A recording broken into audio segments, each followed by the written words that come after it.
Vamos a poner en silencio los micrófonos.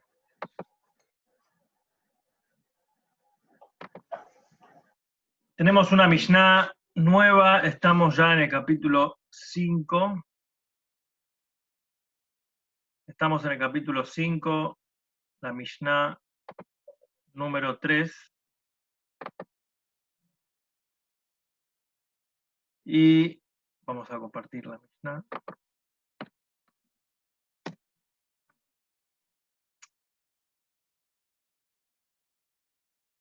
La Mishnah dice así, este es el capítulo 3, vamos a repasar las primeras dos Mishnayot de este capítulo. En general, es un capítulo que tiene mucho que ver con los números, y la primera fue, con 10 dichos fue creado el mundo.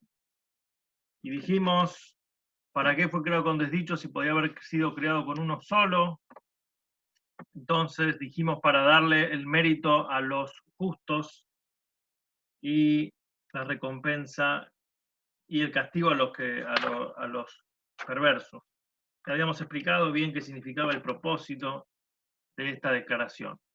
Después habíamos dicho, el segunda Mishnah también hablaba de 10 generaciones desde Adán hasta Noah, y después habíamos dicho que desde Noah hasta Abraham habían habido otras 10 generaciones, y que Abraham tuvo el mérito de llevarse el mérito de esas generaciones, y explicamos un poco la diferencia entre Abraham y Noah y cuál era la capacidad, el detalle de cada uno.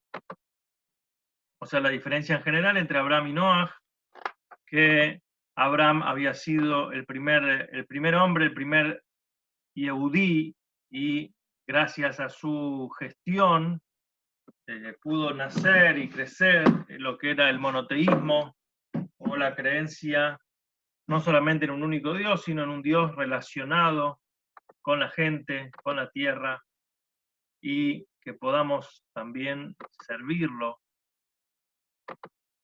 y tener vínculo con él. Que eso fue lo que empezó en Abraham, que empezó a conversar, digamos, empezó a haber una relación directa entre él y la persona, o sea, entre el humano y Hashem. Bien, ahora vamos a compartir la Mishnah. ¿Permite? No se compartió.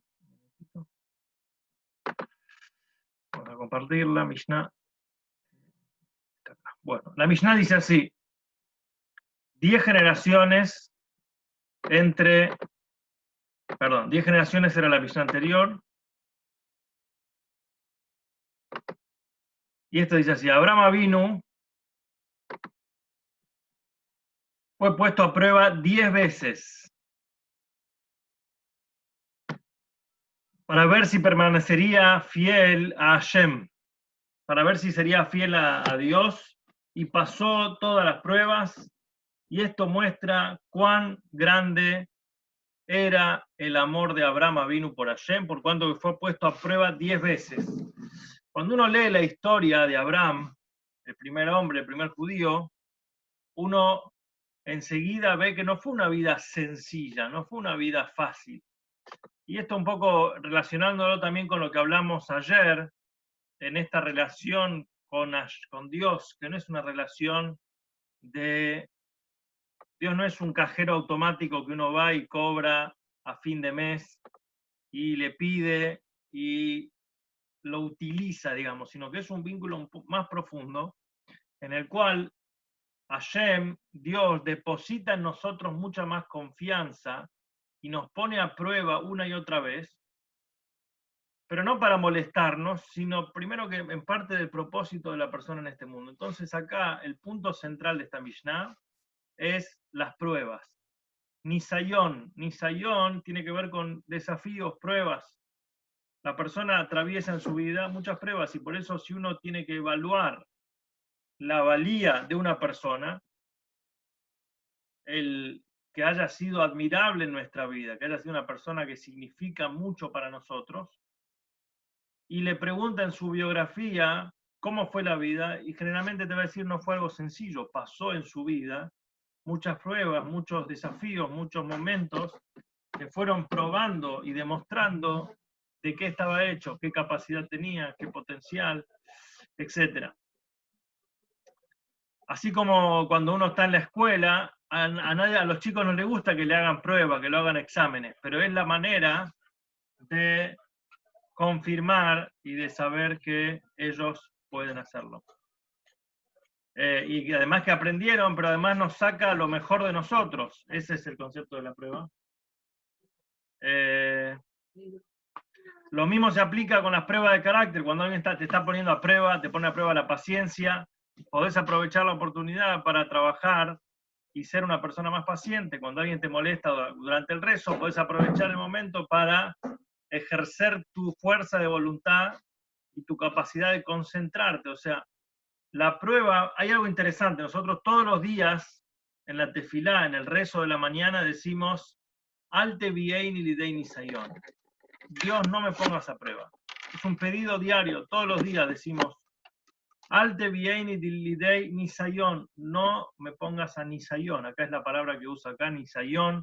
Prueba, no me pruebes. No, nadie se prefiere o elige voluntariamente decir poneme a prueba. Primero porque sería arrogante decir poneme a prueba a ver cómo respondo, porque podés fallar, podés fracasar. Pero segundo es porque a veces las pruebas conllevan mucho dolor, mucha dificultad. Uno tiene que atravesar situaciones desafiantes y uno no quiere ser puesto a prueba. Pero si nos ponen a prueba, salimos fortalecidos.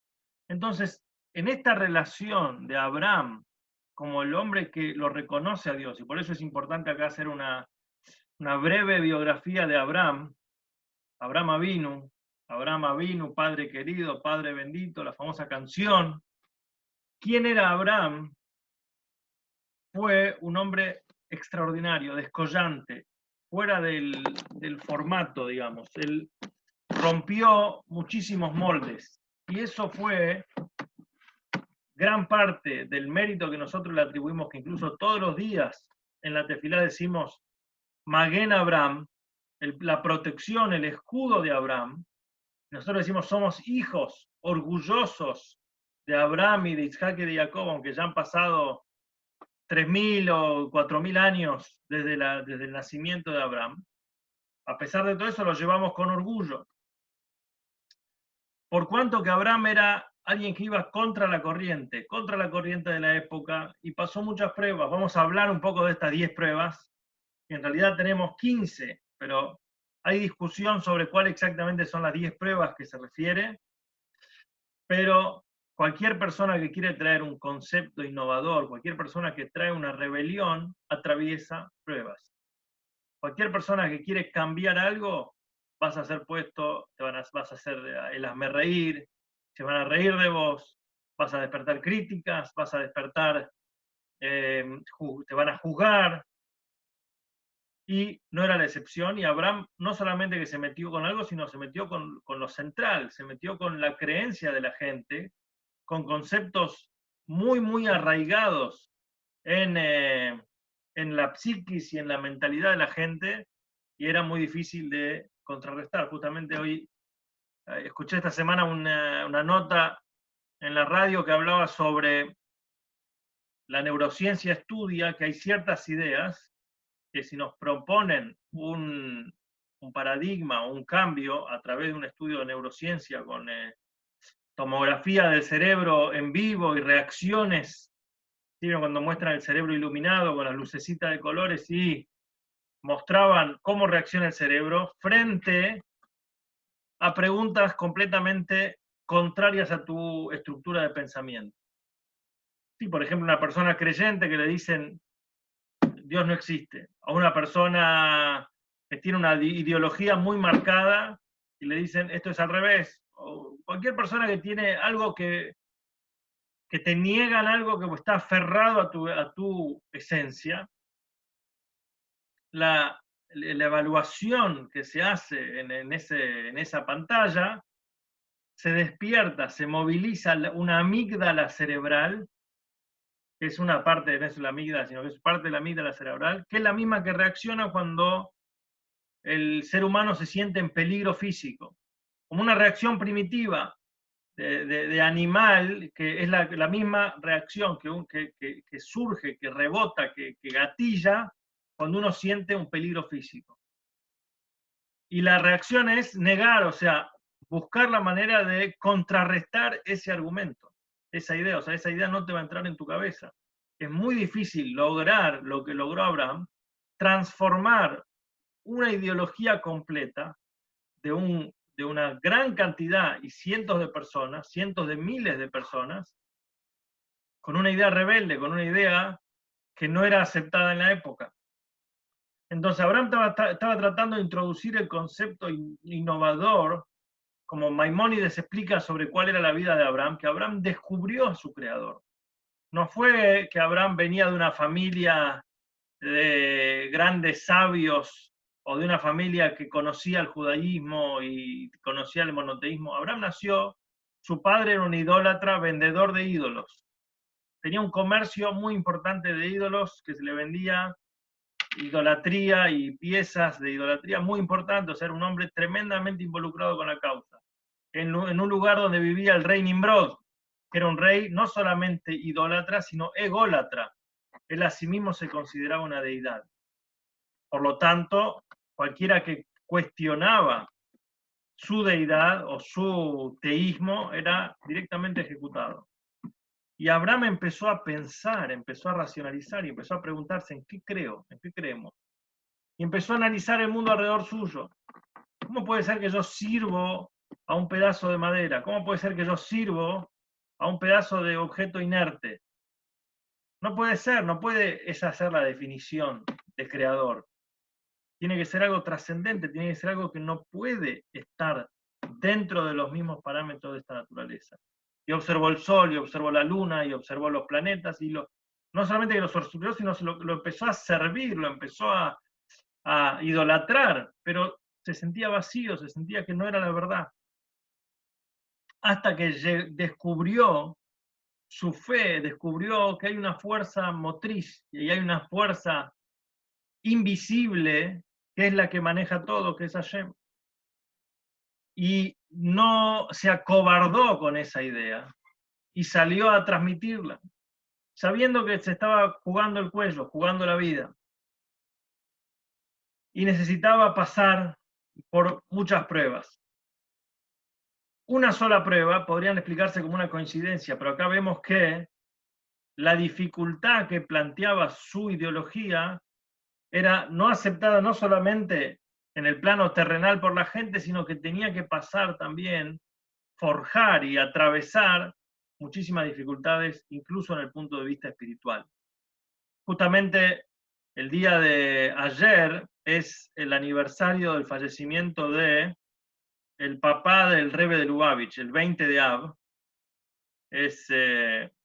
Hoy ya es 22, hace 2 días, o sea, pero hoy fue 21 durante el día de ayer lunes, fue 20 de Av, y él fue rabino principal de Ucrania, en plena dictadura bolchevique, en plena dictadura comunista, y murió el papá del Rebbe. Muchos no conocen la historia tal vez.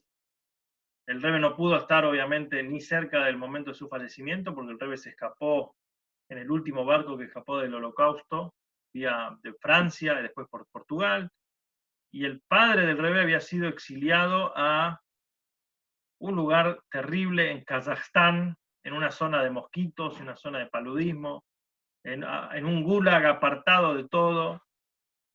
Sufrió mucho físicamente, persecución. Él era un gran rabino central de Ucrania, en la ciudad de Dniepropetrovsk, y siempre fue un hombre con muchísima valentía. Se enfrentó al gobierno soviético, quisieron manipularlo, quisieron coimearlo, sobornarlo para que permita y dé su sello para repartir matzot, porque él era el que supervisaba las matzot en Pesaj, y él se opuso y dijo no solamente que no lo voy a hacer, sino que voy a difundir que las matzot no están bien supervisadas, y al final terminó doblegando al gobierno, pero al poco tiempo después lo mandaron, y murió en una vida, los últimos años de su vida fueron muy duros, y murió ahí en exilio, y era un gran cabalista también, que incluso hasta hoy en día se estudian los escritos que él dejó. La madre del Rebbe hervía hierbas y hojas y plantas, y hacía con eso tinta, y tomaba plumas de gansos que encontraba tirados por ahí, y no tenía ni siquiera el padre Rebbe papel para escribir sus anotaciones y sus descubrimientos en Torá, entonces lo escribía en los márgenes de los libros.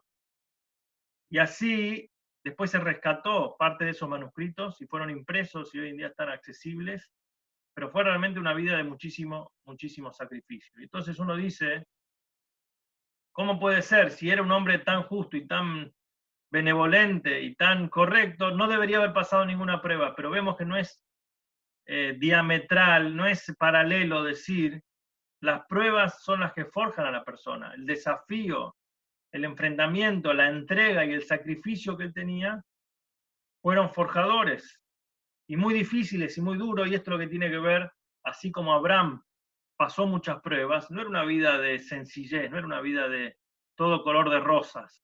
Y eso también es un parámetro para el concepto de el esfuerzo que uno tiene que tener de estudiar Torá y hacer mitzvot en cada generación, a pesar de que estamos en una época, vamos a decir, inmejorable a nivel de no hay persecuciones a nivel, por lo menos abiertamente, como era antes, pero a veces uno dice, no, a mí me gusta estudiar Torá cuando estoy cómodo, con mi cafecito, con mi estudio, si está todo bien y está todo cómodo, entonces sí, si no, no, pero muchas veces la Torá demanda esfuerzo, demanda poner un poco de sacrificio, poner un poco de esfuerzo para poder hacerlo. Entonces, algunas de las pruebas que tuvo, la primera fue justamente, dicen que la primera versión es que él empezó a buscar a su creador a la edad de 3 años, 3. A los 3 años empezó a cuestionarse y a buscar, y el rey Nimrod se enteró y tuvo que ocultarse del rey Nimrod, que quería matarlo porque era se sublevaba y era un peligro esta rebelión, un hombre que pensaba distinto. 13 años tuvo que esconderse. Después de 13 años fue traicionado, incluso por alguna de su propia familia, y prepararon un horno, pero un horno no un horno como los que tenemos de cocina, sino un horno de tamaño gigantesco, en el cual se arrojaba a la persona desde un lugar alto y se lo arrojaba en ese horno. Especialmente para Abraham Avinu le prepararon ese horno. Se llamaba Ur Kasdim, y prepararon ese horno, lo pusieron a calentar durante varios días y era todo un evento público. Y Abraham, uno de los puntos que rebalsó el vaso es que Abraham un día entró al negocio de su padre, al comercio de estatuas, y destruyó todas las estatuas, derribó los ídolos, demolió, fue el primero que demolió los ídolos de la época. ¿Qué simbolismo? Y agarró y tomó el hacha y se la puso en manos del ídolo principal, el más grandote. Cuando el padre entró al negocio, dijo, ¿qué pasó? ¿Quién rompió todo? Dijo, no, pasa que hubo una pelea entre los ídolos y uno dijo, no, yo soy el más grande, yo soy el creador. Y el otro dijo, no, yo soy el que hice el mundo. Y todas las estatuillas empezaron a competir hasta que vino la más grande y dijo, no, yo soy el verdadero, y destruyó a todas. Y dijeron, es imposible, son estatuas, no pueden moverse. Dijo, no pueden moverse las estatuas si vos le rezás a eso. ¿Cómo le vas a rezar a una estatua que no puede ni moverse? ¿Para vos eso es un dios? Pero bueno, el argumento fue bueno para nosotros, pero no para su padre ni para el rey. Entonces decidieron arrojarlo a un horno encendido. Y un milagro que sucedió ahí es que Abraham salió, según cuenta el Midrash, ileso, sin ninguna quemadura, sin nada, de un horno encendido. Fue un primer milagro. Incluso dicen que el hermano no sabía si jugarse con su hermano Abraham o no, entonces se esperó. Y cuando vio que Abraham salió del horno sin un rasguño, sin una quemadura, se tiró al horno de él, pero como dudó y no tenía la misma entrega que Abraham, no pudo sobrevivir. Tercer punto fue Lej Lejá, la tercera prueba. Vete de tu casa. Una vez que había formado un séquito de seguidores y ya había logrado cierta estabilidad, es interesante que Abraham es citado en la Torá recién a la edad de 75 años. Y todos nos preguntamos, los comentaristas se preguntan de la Torá, ¿por qué no lo citaron antes? Si ya estaba dando vueltas, si ya había, hay tantos midrashim y hay tantas historias de que había sido y tenía seguidores y era un hombre ya muy reconocido. La primera mención de Abraham, o sea, la segunda, como empezar su historia, es Lej Lejá. Andate de tu casa, de tu lugar de nacimiento, de la casa de tu padre, que también es un llamado eterno a cada uno que es, tenés que dejar detrás tu confort. La casa de tu padre, tu manera de pensar, hay que trabajar en ese concepto de Lej Lejá, salir a vos mismo como se habló muchas veces. Y le dijo, tenés que ir a la tierra prometida. Ya en esa época le dijo, tenés que ir a la tierra de Kenán, que es posteriormente se convirtió en tierra de Israel. Y cuando llegó Abraham a la tierra prometida, la tierra que te voy a mostrar, deja todo, deja tu vida anterior, apenas llega hay una hambruna en la tierra, y esto es una prueba. Me prometieron una tierra y lo que llego ahí hay hambre, no hay lo que comer. Pero una hambruna fatal, que no había alternativa. Entonces tuvo que bajar a Egipto, que era una tierra fértil, una tierra, era la superpotencia de la época, pero tomaron secuestrada a su esposa, esta es la quinta prueba. Fue tomada secuestrada porque era muy linda y se la llevaron como prisionera a casa del faraón. Y él tuvo que decir, es mi hermana, y después el faraón fue castigado en mérito de Sará, no la pudo tocar, y dijo, acá hay, se le presentó a Shem y le dijo en un sueño, esta mujer es casada, él es Abraham, y tuvo que después reconciliar y arreglarlo, pero también fue una prueba, un desafío. Después se separó de su sobrino Lot, y su sobrino fue capturado en una guerra, y le vinieron a avisar que su sobrino estaba siendo cautivo, que había perdido la guerra, entonces tuvo que hacer una guerra contra esas personas, conquistaron la tierra de Sdom. La octava prueba es que Dios le dijo, tus hijos, tus descendientes van a ser esclavos. O sea, con todo lo que le costó tener familia, bueno, una prueba tremenda es que Sará, su esposa, fue estéril durante muchos años. Y Abraham tuvo un hijo a la edad de 99 años y Sará tenía 90. Una cosa trascendental, la famosa historia y el pedido y el milagro que fue tener a su hijo Isaac después de tanta espera y tanto sufrimiento. Tuvo que tomar a su esposa, Agar le propuso que tome a su sirvienta como esposa y tuvo un hijo, que fue un desafío para él. Tuvo que hacerse la circuncisión, el Brit Milá, a los 99 años. Dios, Sará con Agar empezaron a tener diferencias y Dios le pidió que expulse a Agar. Y le costó, dijo, ahora que tuve mi hijo con Agar, tengo que echarla. Y Abraham le cuestionó a Dios, y Dios le dijo, lo que diga Sará tenés que hacer. Y tuvo que expulsar a su hijo Ismael, y su hijo se enfermó y casi se muere en el desierto. Y uno de los más desafíos más grandes que tuvo fue cuando después de toda esta historia, después de 100 años, después de haber tenido a su hijo a los 99 años, cuando ya Abraham tenía 127 años, no, 137 años. Isaac tenía 36 años de edad, le dice, Abraham, acá estoy, toma a tu hijo. ¿A qué hijo? Al que amás. Amo a mis dos hijos, a tu único hijo Isaac, y llévalo a la montaña y sacrificalo, el sacrificio de Isaac. Traelo ahí como ofrenda de Olá. Y Abraham, ¿qué hizo Abraham? ¿Qué hubieran hecho ustedes? Descubrís al Creador. Descubrís un Dios invisible. Luchás por Él, pasás pruebas. No podés tener hijos, te promete hijos. Después de tanto desafío y tanto sufrimiento y la circuncisión y a los 100 años, te exige sacrificar a tu hijo. Cualquiera hubiera tirado la toalla, hubiera dicho, ¿qué es esto? ¿Qué está pasando acá? Es una injusticia, es una locura, es una... Abraham, con la misma energía que hacía todo, madrugó esa mañana y llevó a su hijo a la montaña. Y su hijo le preguntó, ¿y dónde está? ¿Está el cuchillo? ¿Está el calor? ¿Está el fuego? ¿Y dónde está el cordero? ¿Dónde está la ofrenda? Le dijo, Dios va a proveer una ofrenda. Hijo mío, algunos pueden leer como que le dijo, mi hijo está, y Itzhak, el hijo y el padre iban juntos, sabiendo a dónde iban y qué lo iban a hacer. Y Hashem tuvo que detenerlo y mandar un ángel que le diga, Abraham, Abraham, ahora me doy cuenta que vos sos temeroso de Hashem y sos un hombre. En ese nivel de entrega es la cima, lo máximo que uno puede llegar. Y este fue Abraham, abrió los caminos, abrió todos los caminos, rompió todas las barreras.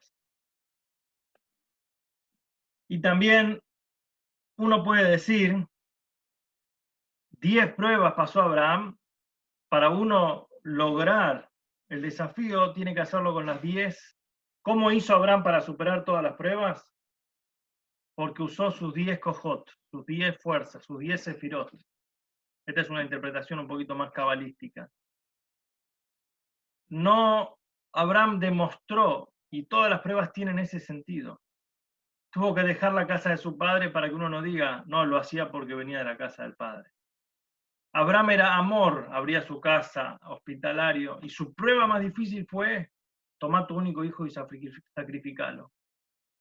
Lo más duro que puede haber, el máximo rigor, a una persona rigurosa tal vez lo hubiera hecho por naturaleza. Abraham era contrario a su naturaleza.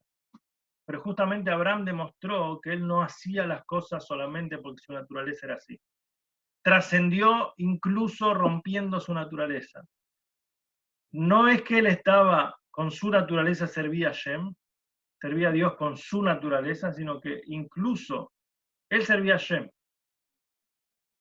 a la manera que haya que servirlo, con su naturaleza, antinaturaleza, de la manera que sea.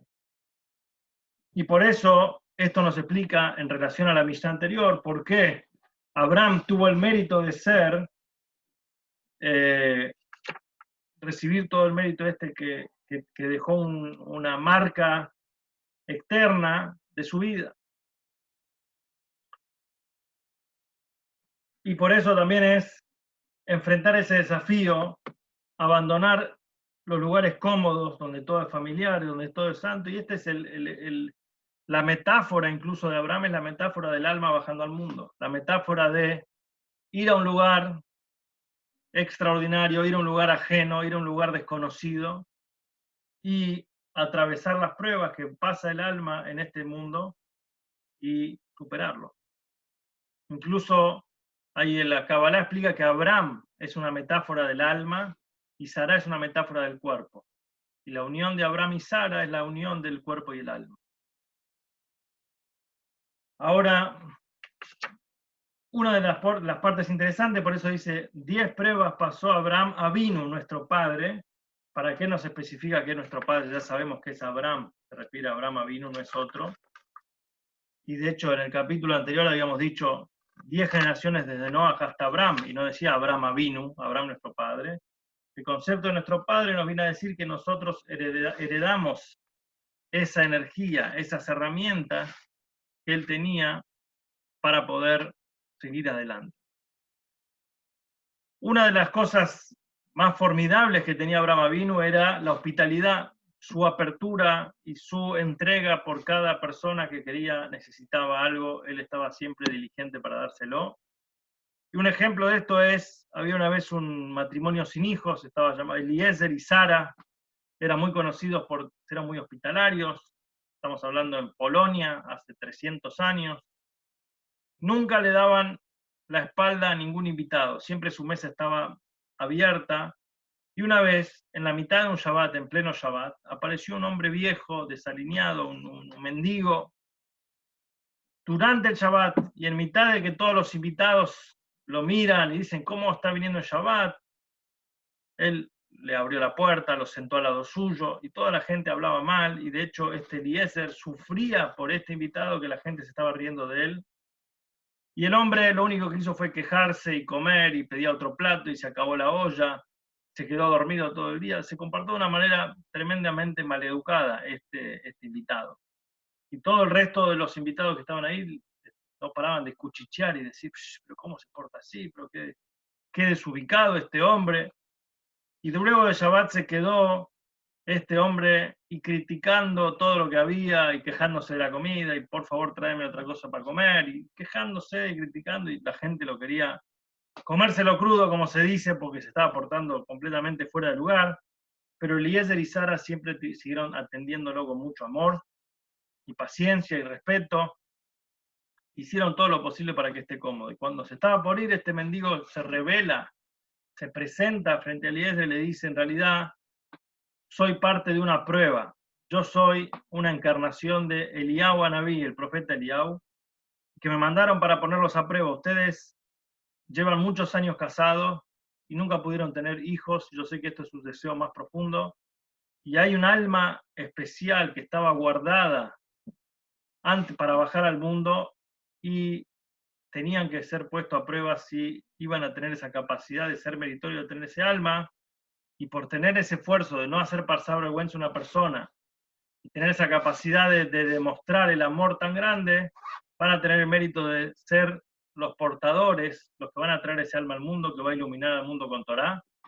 Y un tiempo después de esta historia, nació Rabbi Israel Baal Shem Tov, el fundador del hasidismo, que incluso quedó huérfano muy chiquito, a los 3 años, o algunos dicen a los 5 años, de padre y de madre, pero vemos acá como el esfuerzo, el desafío era para poder traer la recompensa y la devolución. Entonces, siempre creo que la vida de Abraham es una vida modelo para seguir, es un arquetipo del esfuerzo que la persona tiene que poner, cómo superar las pruebas, cómo seguir adelante. Y acá dice algo interesante, dice, para demostrar cuánto amor tenía Abraham Avinu. Uno diría, el que pasa pruebas necesita otras cualidades, resiliencia, testarudez, firmeza, rigor. ¿Sí? Cuando una persona superó la prueba, tiene que ser a veces con fuerza interior, y uno podría decir, bueno, superó la prueba, pero lo hizo a desgano. No, Abraham tomó todo con amor. Jibá, amor de Abraham Avinu. Lo que nos quiere demostrar no es la fuerza solamente de Abraham, sino el amor que él tenía, que él, a pesar de todas las pruebas que pasó, nunca dudó, nunca se sintió en dificultad, nunca se sintió en desmedro, ni dudando de toda esta situación. Por eso, siempre me parece como fundamental el ejemplo, el modelo de Abraham para seguir, para imitar, para aprender a superar desafíos, cuando uno tiene un objetivo, cuando uno tiene una vitalidad, una mentalidad. Estos desafíos no solamente que no lo perjudicaron, sino que se convirtieron en una bandera que acompañó no solamente a él, sino que es una bendición maravillosa. O sea, ¿quién puede imaginar esa bendición? Que hoy en día, 3.000, 4.000 años después, hablamos de Abraham y por lo menos las religiones de Abraham y toda la gente que sigue su modelo de enseñanza, tal vez es el hombre más influente del mundo. Gracias a qué? A ese esfuerzo, a esa superación de pruebas, a esa energía y ese amor y esa convicción que realmente lo hicieron ser padre de toda la humanidad. Como dijo Abraham, era padre elevado, y le cambiaron el nombre y dijeron Abraham, el padre del mundo entero. Esto es en virtud de su capacidad de superar desafíos. Bueno, hasta acá la Mishnah, capítulo 5, Mishnah 3. Impresionante, Yossi, muy, muy interesante.